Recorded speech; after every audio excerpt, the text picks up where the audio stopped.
Man, either this hat has gotten smaller since I was 22, or I've just gotten a bigger head.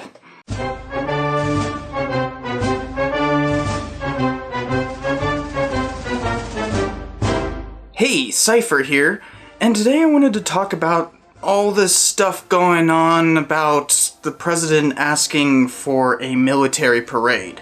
I've seen a bunch of stuff on Twitter and whatnot, depicting it as if it's gonna be like some North Korean affair.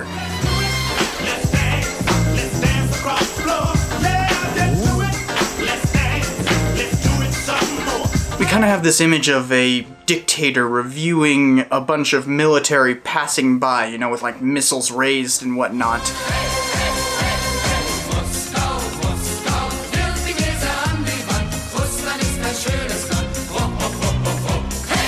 But, interestingly enough, there's actually quite a bit of history behind that, and not in terms of tyrannical dictators. Into the motherland, the German army march.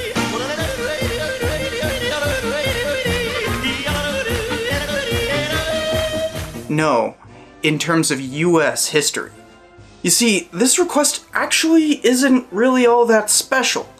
In fact, most presidents have reviewed military marches in some way or another. But, in terms of marches down Washington on Pennsylvania Avenue, this has happened throughout Washington's history. So people can make their jokes all they want, this has actually got a lot of precedent. So let's go into some of the specifics of this. The first president to reside in Washington, D.C. was Adams.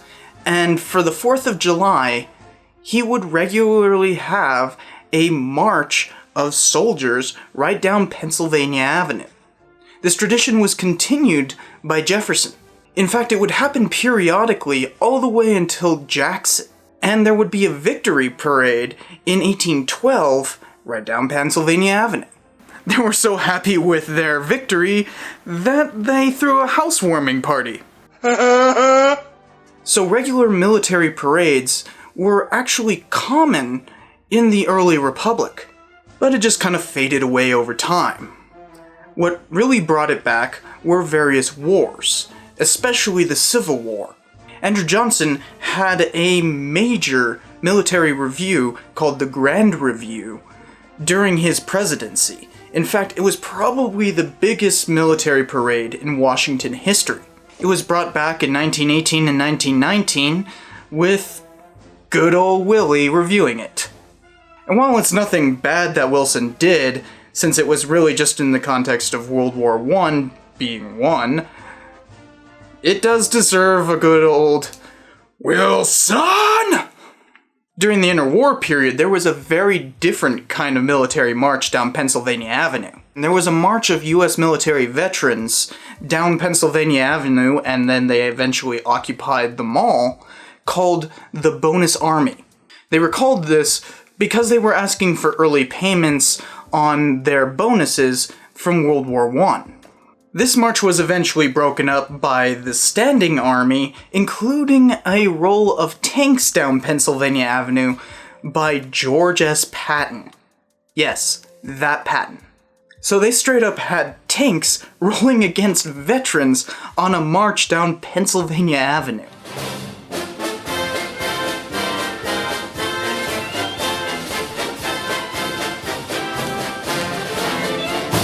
Another series of peacetime marches down Pennsylvania Avenue were held, but not by veterans, but by the actual army during FDR's presidency in 1939 and 1940. And there were a whole bunch of marches down Washington Avenue during World War II and just afterward. When Ike was elected, he had a bunch of tanks rolling by for his review during his inauguration. He was a 5-star general, and you can't actually retire from that rank, so technically he was always a 5-star general. But, yeah, he had a major march with a bunch of stuff, and Kennedy, who followed him, did the same thing, but with missiles. Yeah, that footage is real. That is a president reviewing missiles going down Pennsylvania Avenue. Unless you want to call Kennedy a tin pot dictator, you can't exactly call Trump the same thing. The next time this would happen was in 1991 after the Gulf War, and it was the last major military march down Pennsylvania Avenue. It was, of course, a victory parade, and this isn't going to be a victory parade.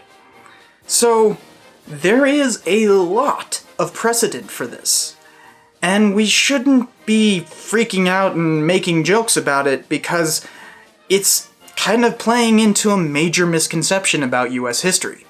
As one general famously said, Americans traditionally love to fight. So don't be so quick to jump on the hate wagon for Trump asking for a military parade. It might be silly given the current context of warfare, but really, it's playing into an American tradition.